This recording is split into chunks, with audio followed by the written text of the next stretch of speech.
bah, on n'est pas qualifié, on va devoir attendre, hein. Mais bon, franchement, on a assisté quand même à un, je vais pas dire un excellent match. L'équipe de France a fait ce qu'il fallait. Après, première mi-temps, les 15 premières minutes, franchement, j'ai pas trop apprécié parce que les Turcs, ils nous sont rentrés dedans, on n'avait pas du répondant, ça m'énervait un petit peu. Tu vois, quand tu prends des coups, tu dois en mettre, tu vois, tu dois leur faire comprendre que si ils veulent faire mal, eh ben, ils vont avoir mal aussi, tu vois, tu te laisses pas faire comme ça. Après, la France a repris le dessus et tout, mais le problème, encore une fois, c'est que Deschamps, il met une tactique, il met des joueurs, mais il y a des joueurs qui ne sont pas pour cette tactique. C'est pas qu'ils sont pas faits pour l'équipe de France, c'est qu'ils sont pas faits pour la tactique de Deschamps. Quand tu mets un beignet d'air, tu dois mettre un deuxième attaquant à côté de lui. Griezmann n'était pas à côté de lui parce qu'il y avait un manque de création, donc il était obligé de rechercher les ballons derrière. Parce que quand tu mets Sissoko, Tolisso, Matuidi, c'est des mecs, voilà, ils vont au mastic, mais face à des Turcs qui jouent à 11 derrière, limite, tu n'avais pas besoin de mettre autant d'impact physique avec un manque de créativité devant, je trouve.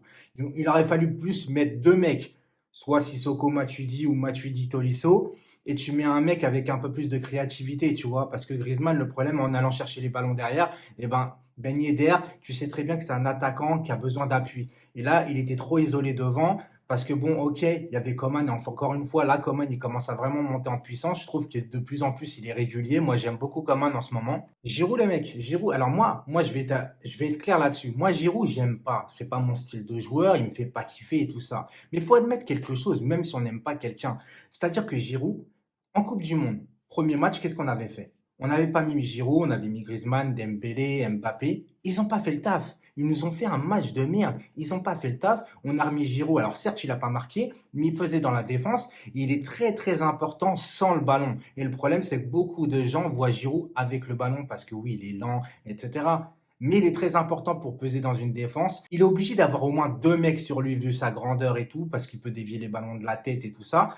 Donc moi, j'aurais aimé voir, par exemple, Giroud et Ben Yedder. Parce que Giroud qui dévie, Ben Yedder qui tourne autour, et Griezmann qui est un peu à côté, tu vois, avec Coman. Là, ok, parce que de toute façon, il y avait les moyens de mettre un peu plus d'attaquants face à cette équipe turque. Parce qu'en plus, voilà, 21 tirs à 5, on les a dominés. Voilà, c'est pas une défaite, donc c'est pas un hold-up, mais c'est un hold-up du match nul. Je suis désolé de dire ça, mais franchement, les Turcs, ils ont rien montré ce soir. Après, voilà, ils jouaient le match nul, ça se comprend aussi. Ils jouent leur qualification, donc ils sont pas aussi non plus qualifiés. Mais voilà, là, ils ont une grosse chance de se qualifier pour l'Euro, tu vois. Donc c'est un peu normal qu'ils mettent là un peu le bus derrière. On va parler aussi du but turc. Pavard, ok, on le connaît, c'est une frappe de bâtard. Mais par contre, au niveau du marquage, c'est pas bâtard du tout. C'est vraiment très nul. Et Pavard, à un moment donné, il va falloir arrêter de le créditer par rapport à son but qu'il a mis en Coupe du Monde. Parce que, ok, il a fait une Coupe du Monde plus que correcte. C'est vrai, je l'avoue. C'est pas un bon latéral droit. À un moment donné, il va falloir trouver autre chose quand même. Parce que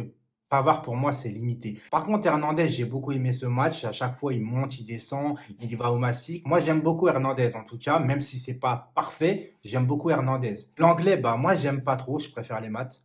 Ok, je sors.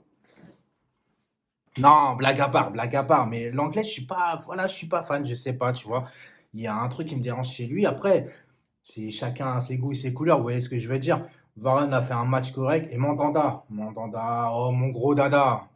Non, oui, t'es Marseillais, mais moi je t'aime bien parce que Mandanda, il a toujours été cool. Tu vois, il a jamais fait un pas de travers, même en conférence de presse, il a toujours été là. D'ailleurs, Marseille, ils se sont pas au fond du trou encore cette année, c'est grâce à un super Mandanda depuis le début de saison. Donc Mandanda, tu vois, c'est un mec que je respecte, mais là sur le but, on m'avait dit, Mandanda, t'avais maigri. Tu prends un but au premier poteau et en plus, t'as du mal à te coucher. Donc voilà, après, attention, les torts ne sont pas que pour Mandanda. Mais quand même, un gardien, ça doit être décisif, tu vois ce que je veux dire. Là, il l'a pas été. Il l'a pas été, il faut dire ce qui est. C'est pas parce que c'est un Marseillais que je dis ça, j'en ai rien à faire. Moi, je suis lucide par rapport au match. Et donc, bah, on va revenir à Ben Yedder. Ben Yedder, c'est un très bon joueur, j'aime beaucoup, mais à l'image que quand là, il réussit à Monaco, c'est parce qu'il a un attaquant comme Slimani à côté de lui. Là, il avait personne. Il avait personne. Comme je dis, Griezmann était trop loin de lui. Trop loin. Sissoko, bah, voilà, c'est un mec qui percute. Matuidi, t'es aussi un mec qui percute, mais t'as pas de créateur derrière, en fait. T'as pas un mec qui peut casser les lignes derrière. Parce que Tolisso, c'est ok, il est top au niveau des transversales, mais pareil, il casse pas les lignes. En fait, derrière, tu te retrouves avec un manque de fluidité dans le jeu qui peut pas alimenter les attaquants. C'est pour ça que Griezmann revient beaucoup derrière et ça crée un manque devant, en fait. On n'avait pas une équipe équilibrée. Il aurait fallu mettre vraiment deux attaquants fixes, retirer un milieu défensif et mettre un mec un peu plus créateur. Et mettre un mec à l'image, par exemple, de Fekir, tu vois. Comme ça, Griezmann, il serait resté plus haut et ça aurait été, pour moi, je pense mieux. Mais ça se trouve, Fekir, je sais même pas s'il était sur le banc, je sais même pas s'il est blessé, j'en sais rien. Mais en équipe de France, t'en as d'autres des créateurs. Tu vois, Iconé, par exemple, t'aurais pu le mettre dès le début. Voilà, c'est tout ce que je dis. Et voilà, cher abonné aussi, désolé, depuis une semaine et demie, j'avais pas fait de vidéo, mais tu vois, dans la vie privée, des fois, il se passe des choses qui font que bah, tu peux pas sortir de vidéo, tu vois, c'est comme ça, c'est la vie. Mais voilà, je suis là, on reprend. Là, l'équipe de France, en plus, je crois que c'est mon premier débrief. Donc voilà, j'espère que vous avez apprécié quand même. Si vous avez apprécié, n'hésitez pas à lâcher le petit like, ça fait toujours plaisir. Si vous n'êtes pas abonné et que vous ne me connaissez pas encore, bah, je vous prie de vous abonner si le cœur vous en dit. Cliquez sur la cloche de notification, c'est très très important. C'était Sèche Lucidity. Portez-vous bien. Ciao, ciao!